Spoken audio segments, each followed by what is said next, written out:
নমস্কার, কাকলিস কুকিং হাবের নতুন আরেকটি ভিডিওতে আপনাদের সবাইকে স্বাগত। আজ আমি চলে এসেছি মাছেরই একটা সুস্বাদু এবং একটু অন্য রকমের রেসিপি নিয়ে। আজ আমি ফিশ বল আর ফিশ কোপ্তাকারি রেসিপি আপনাদের সাথে শেয়ার করব। এই রেসিপিটা খুব সহজেই বানিয়ে আপনারা পরিবারের লোককে খুব সহজেই খুশি করতে পারবেন। তাহলে চলুন আমি রেসিপিটা বানিয়ে ফেলি। এই রেসিপিটা বানানোর জন্য আমি 6 টুকরো রুই মাছের পেটি নিয়েছি। এই রেসিপিটার জন্য খুব ছোট মাছ নিলে হবে না, মাছটা এমন নিতে হবে যাতে হাত দিয়ে খুব সহজেই কাঁটাগুলো আলাদা করে ফেলা যায়। এছাড়া যে দাগার টুকরো হয় সেগুলো আপনারা নিতে পারেন। এবার এই টুকরোগুলো আমি ম্যারিনেট করব। তার জন্য আমি প্রথমে দিচ্ছি পরিমাণ মতো হলুদ গুঁড়ো, আর আমি দিচ্ছি পরিমাণ মতো লবণ, আর আমি এর মধ্যে দিয়ে দিচ্ছি পাতিলেবুর রস। একটা ছোট সাইজের পাতিলেবুর অর্ধেকটা মতো রস আমি দিলাম। এবার খুব ভালো করে লবণ, হলুদ আর পাতিলেবুর রসটা মাছের সব পিসগুলোর মধ্যে মাখিয়ে নেব। এইভাবে মাখিয়ে আমি 10 মিনিট ঢেকে রেখে দেব। এবার গ্যাসে একটা কড়া বসিয়ে আমি তার মধ্যে অল্প কিছুটা জল দিয়ে দিয়েছি। জলটা হালকা গরম হলে যে মাছগুলো আমি ম্যারিনেট করেছিলাম 10 মিনিট পরে সেই মাছের টুকরোগুলো আমি এই জলের মধ্যে দিয়ে দিচ্ছি। মাছগুলোকে এবার আমি সেদ্ধ করে নেব। আর জলটা দেওয়ার সময় এটা খেয়াল রাখতে হবে যে জলের পরিমাণটা এমন হবে যাতে মাছগুলো সেদ্ধ হতে হতে জলটা শুকিয়ে যায়। যদি কোনো কারণে জলটা না শুকায় তাহলে মাছগুলো সেদ্ধ হয়ে গেলে মাছগুলো তুলে নিয়ে জলটা ছেঁকে আলাদা করে ফেলে দেবেন। আর মাছগুলো এবার আমি ভালো করে একটু মিশিয়ে দিচ্ছি জলের মধ্যে। এবার ঢাকা দিয়ে লো ফ্লেমে এটাকে আমি সেদ্ধ করে নেব। মাছের টুকরোগুলো আমি জল ঝরিয়ে তুলে নিয়েছি সেদ্ধ করার পরে। এবার আমি এগুলো থেকে কাঁটাগুলো আলাদা করে বেছে নেব। এই কাজটা কিন্তু একটু ধৈর্য ধরে করতে হবে। আর আমি এই কারণেই পেটি নিয়েছি যে এতে মাছটা বাছার সুবিধা, কাঁটাগুলো বড় বড় হয়। তবে দাগার পিস নিলে কিন্তু একটু সময় নিয়ে সাবধানে করবেন, কারণ রেসিপিটা বানানোর সময় যেন কোনো কাঁটা না থাকে, তাহলে খাওয়ার সময় মুখে পড়লে অসুবিধা হয়ে যেতে পারে। আমি কিভাবে বেছে নিচ্ছি সেটা একটু দেখাচ্ছি।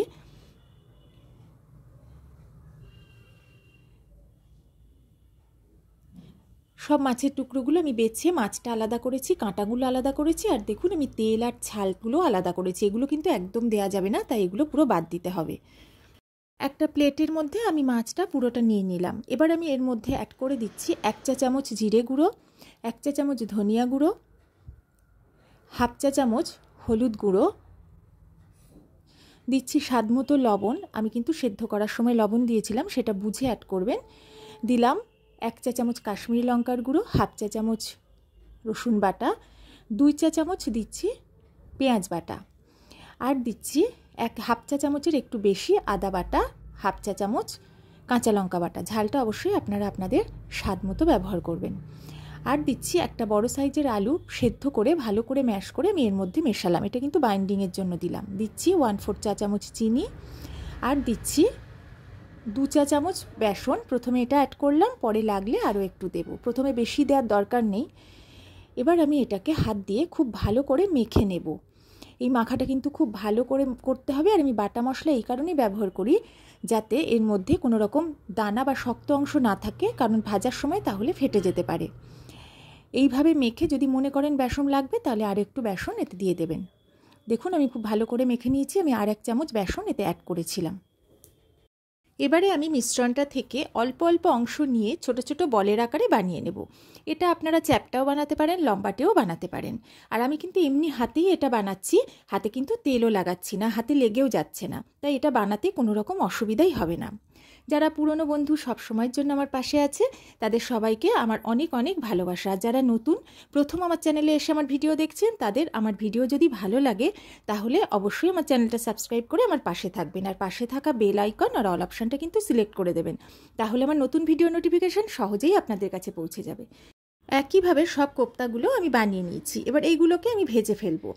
আমি গ্যাসে একটা কড়া বসিয়ে দিয়েছি, দিয়ে বেশ কিছুটা হোয়াইট অয়েল গরম করে নিচ্ছি। প্রথমে ভাজার সময় তেলটা একটু বেশিই দিতে হবে। তেলটা যখন বেশি গরম হয়ে যাবে গ্যাসের ফ্লেমটা একদম লো করে দিয়েছি, দিয়ে আমি আস্তে আস্তে খুব সাবধানে কোপ্তাগুলো তেলের মধ্যে দিয়ে দিচ্ছি। এটা কিন্তু খুব সাবধানে করতে হবে, আর কখনোই হাই ফ্লেমে কোপ্তাগুলো ছাড়বেন না, তাহলে কিন্তু তেলে দেওয়ার সঙ্গে সঙ্গে কোপ্তাগুলো ছাড়িয়ে যাবে। আর একবার তেলের মধ্যে দেওয়ার পরে একটা পিঠ যখন দেখবেন একটু হালকা লালচে হয়েছে তারপরেই কিন্তু উল্টাবেন, তার আগে নাড়াচাড়া করার দরকার নেই। এবার আমার একটা পিঠ ভাজা হয়ে গেছে, আমি উল্টে দিয়েছি। অপর পিঠটাও আমি হালকা লালচে করে ভেজে তেল ঝরিয়ে তুলে নেব। বাকি কোপ্তাগুলো ভাজার জন্য আমি দিয়ে দিলাম। ফিশ বল গ্রেভি ছাড়াই আপনারা স্ন্যাক্স হিসাবে খেতে পারেন, যে কোনো অনুষ্ঠান বাড়িতে স্টার্টার হিসেবে এটা প্রায় সার্ভ করা হয়। এখানে আমি একটা মশলা বানাবো। আমি নিয়েছি 2 চা চামচ জিরে গুঁড়ো, 1 চা চামচ ধনিয়া গুঁড়ো, 1 চা চামচ কাশ্মীরি লঙ্কার গুঁড়ো, 1 চা চামচ হলুদ গুঁড়ো। এটাকে আমি জল দিয়ে গুলে একটা মিহি পেস্ট বানিয়ে রেখে দেব।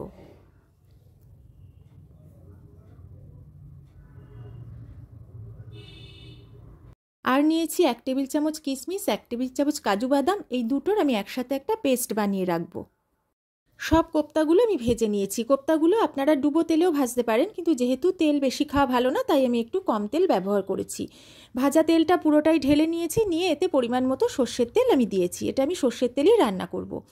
তেলটা হালকা গরম হয়ে গেছে। এবার এতে ফোড়ন দিচ্ছি 1 চা চামচ গোটা জিরে, 3টে এলাচ, 1 টুকরো দারচিনি, 5টা লবঙ্গ একটু থেঁতো করে এর মধ্যে দিলাম, আর দিলাম একটা তেজপাতা। ফোড়নটা 30 সেকেন্ড মতো আমি ভেজে নিচ্ছি। ফোড়ন থেকে খুব সুন্দর গন্ধ বেরিয়ে গেছে। এবার আমি এর মধ্যে দিচ্ছি পেঁয়াজ বাটা। 2টো মিডিয়াম সাইজের থেকে একটু বড় পেঁয়াজ আমি মিহি করে বেটে নিয়েছি। পেঁয়াজ বাটা দিয়ে মিডিয়াম ফ্লেমে বেশ কিছুক্ষণ আমি ভেজে নিলাম। পেঁয়াজটা বেশ কমেও এসেছে আর একটা হালকা লালচে রং ধরে গেছে। এবার আমি এর মধ্যে দিচ্ছি 1 চা চামচ রসুন বাটা। এবার পেঁয়াজ আর রসুন একসাথে আবারও বেশ কিছুক্ষণ আমি ভেজে নেব। ভালো করে ভেজে নিলাম, কাঁচা গন্ধ একদম চলে গেছে। এবার আমি এর মধ্যে দিচ্ছি 1.5 চা চামচ আদা আর কাঁচা লঙ্কা বাটা। এখানে একটা ছোট্ট টিপস, আদাটা যদি একদম শুকনো শুকনো করে বেটে নিয়ে মশলার মধ্যে যোগ করেন তাহলে কিন্তু একদমই তেল ছিটকাবে না, কারণ আদা দিলেই কিন্তু খুব তেল ছিটকায়। যেভাবে আমি ব্যবহার করলাম এইভাবে করবেন, তাহলে দেখবেন আর কোনো অসুবিধা হবে না। আদাটা দিয়েও খুব ভালো করে আমি কষিয়ে নিলাম, কাঁচা গন্ধ চলে গেছে। এবারে আমি গুঁড়ো মশলা যেটা জলে গুলে রেখেছিলাম সেটা অ্যাড করে দিচ্ছি, আর আমি এর মধ্যে দিয়ে দেব সব মশলা ধোয়া একটু জল। এবার এটা দিয়েও খুব ভালো করে মিশিয়ে খুব সুন্দর করে কষিয়ে নেব, যতক্ষণ না কাঁচা গন্ধটা চলে যায়।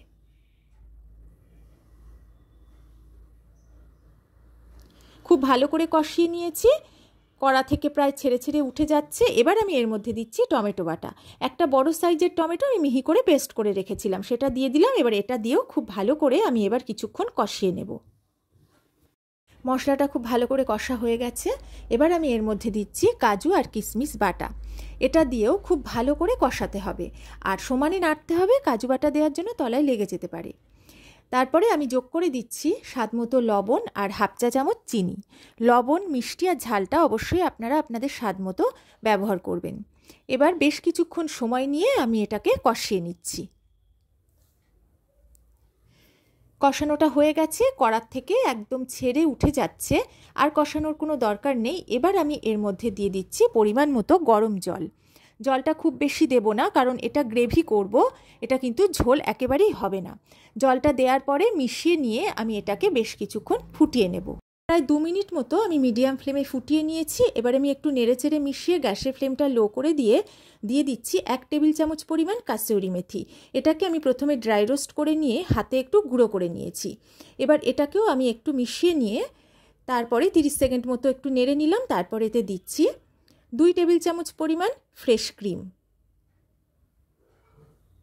এবার গ্যাসের ফ্লেমটা আমি মিডিয়ামে করে দিয়ে ফ্রেশ ক্রিমটা সব কিছুর সাথে একটু ভালো করে মিশিয়ে নিচ্ছি। এটা দেওয়ার পরে খুব বেশিক্ষণ আর রান্না করার দরকার নেই। আর ঝাল, মিষ্টি, লবণ এটা সব কিছু আমি চেক করে নিয়েছি, ঠিকঠাকই আছে। এবার গ্যাসের ফ্লেমটা অফ করে দিয়ে আমি নেড়েচেড়ে মিশিয়ে নিলাম। এবার আমি পুরো গ্রেভিটাই আস্তে আস্তে কোপ্তাগুলোর ওপরে ঢেলে দেব, আর এই গ্রেভি দিয়ে কোপ্তাগুলো কিন্তু পুরোটাই ঢেকে দেব, আর এটা সম্পূর্ণ গরম অবস্থাতেই করতে হবে।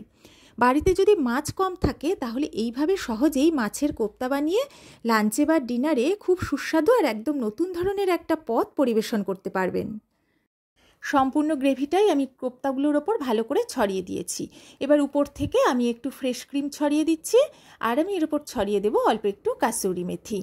আর কেউ যদি চান তাহলে কোপ্তাগুলো কিন্তু কড়ার মধ্যে দিয়েও একটু ফুটিয়েও নামাতে পারেন, কিন্তু তাহলে ভেঙে যাওয়ার চান্স থাকে, তাই আমি এভাবে করে থাকি। যদি আমার ভিডিওটা আপনাদের ভালো লাগে তাহলে অবশ্যই একটা লাইক, কমেন্ট, শেয়ার করতে কিন্তু ভুলবেন না। আর আমার মতো করে একবার বানিয়ে দেখবেন, যদি ভালো লাগে তাহলে সেটাও কিন্তু কমেন্ট করে জানাবেন। তাহলে আজকের মতো আমি বিদায় নিচ্ছি। সবাই ভালো থাকবেন, সুস্থ থাকবেন।